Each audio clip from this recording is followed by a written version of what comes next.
Hello bachcho, let's see this question.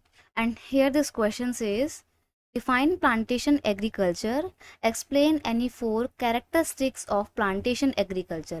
Question आपसे बोल रहा है कि प्लांटेशन एग्रीकल्चर क्या है, उसको डिफाइन करो और साथ ही साथ प्लांटेशन एग्रीकल्चर की कोई चार कैरेक्टरिस्टिक्स भी बताइए। क्वेश्चन का की कॉन्सेप्ट है प्लांटेशन एग्रीकल्चर। देखो, प्लांटेशन एग्रीकल्चर क्या होता है, जब एक बहुत बड़े लैंड पर हम खेती करते हैं और खेती भी सिर्फ एक ही क्रॉप की करते हैं, उसको बोलते हैं plantation agriculture. Plantation agriculture is a type of commercial farming. ये कमर्शियल फार्मिंग का एक फॉर्म होता है in which single crop is grown in large area, जिसमें एक बहुत बड़े लार्ज एरिया पर एक ही सिंगल तरीके की क्रॉप को ग्रो किया जाता है। It is practised in tropical and सब ट्रॉपिकल रीजन। तो ये वाली जो खेती है ना, सॉरी, ये वाली जो एग्रीकल्चर है, ये ट्रॉपिकल और सब ट्रॉपिकल दोनों रीजन में की जाती है। It was introduced by the British India, British government, not British India, British. तो ये वाली जो खेती है ना प्लांटेशन एग्रीकल्चर की, ये इंडिया में नहीं आई थी, ये इंडिया में इंट्रोड्यूस करवाई थी ब्रिटिशर्स ने। क्योंकि आपको पता है कि यूरोपियंस को प्लांटेशन लगाने का बहुत शौक था। उन्होंने ना सिर्फ इंडिया में बल्कि यूरोप में और साउथ एशियन कंट्रीज में भी हर जगह प्लांटेशन एरिया स्टैब्लिश किए थे, जिसमें एक बहुत बड़े एरिया पर एक ही तरीके की खेती की जाती थी और वो मार्केट पर्पज से की जाती थी, जिनकी ब्रिटेन को ज़रूरत होती थी। तो प्लांटेशन एग्रीकल्चर का कॉन्सेप्ट इंडिया में किसने इंट्रोड्यूस करवाया है? ब्रिटिशर्स ने इंट्रोड्यूस करवाया है। अब अगर हम प्लांटेशन एग्रीकल्चर के फीचर्स की बात करें, कैरेक्टरिस्टिक्स की बात करें, तो देखिए इसकी मेन कैरेक्टरिस्टिक क्या है।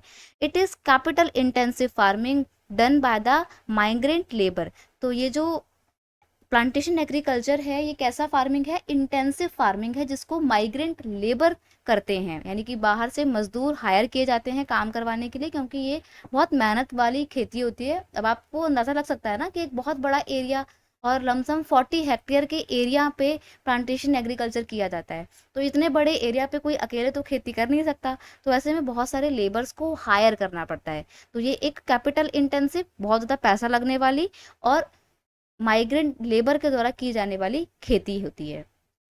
Production of this farming is used as raw material in industries like tea, coffee, rubber and sugar cane. अब जो ये प्लांटेशन एग्रीकल्चर का प्रोडक्ट होता है ना, इसको एक रॉ मटेरियल के तौर पर मैन्युफैक्चरिंग यूनिट्स में, यानी कि इंडस्ट्रीज वगैरह में इस्तेमाल किया जाता है। अब प्लांटेशन एरिया में जब हम कॉफ़ी को या टी को ग्रो करते हैं, रबड़ को ग्रो करते हैं, तो वो रबड़ और कॉफ़ी मैन्युफैक्चरिंग यूनिट्स में जाती है, जहाँ पर उसको अलग अलग तरीके से यूज़ किया जाता है। रबड़ के प्लांटेशन एरिया से ऑब्टेन किया हुआ रबड़ ही कार के टायर बनाने में यूज़ में लाया जाता है। शुगर केन का जो प्लांटेशन एरिया होता है, वहाँ से शुगर केन को लाके, गन्ने को लाकर उससे शुगर बनाया जाता है, गुड़ यानी कि जैगरी बनाया जाता है, खांडसरी बनाया जाता है। इस तरीके से बहुत सारे मैन्युफैक्चरिंग यूनिट्स में इन प्लांटेशन प्रोडक्ट को, प्लांटेशन फार्मिंग के प्रोडक्ट को as a raw material use किया जाता है। Modern inputs like HYV seeds, high yielding variety seeds, PVC pump, fertilizer and pesticides are use. अब क्योंकि देखिए ये एक कैपिटल इंटेंसिव फार्मिंग तो है, तो जब पैसा लगा ही रहे हैं तो मॉडर्न इनपुट्स का भी तो यूज़ किया जाएगा। तो मॉडर्न इनपुट्स में HYV सीड्स का यूज़ किया जाता है, जिससे प्रोडक्शन इनकी काफ़ी अच्छी होती है।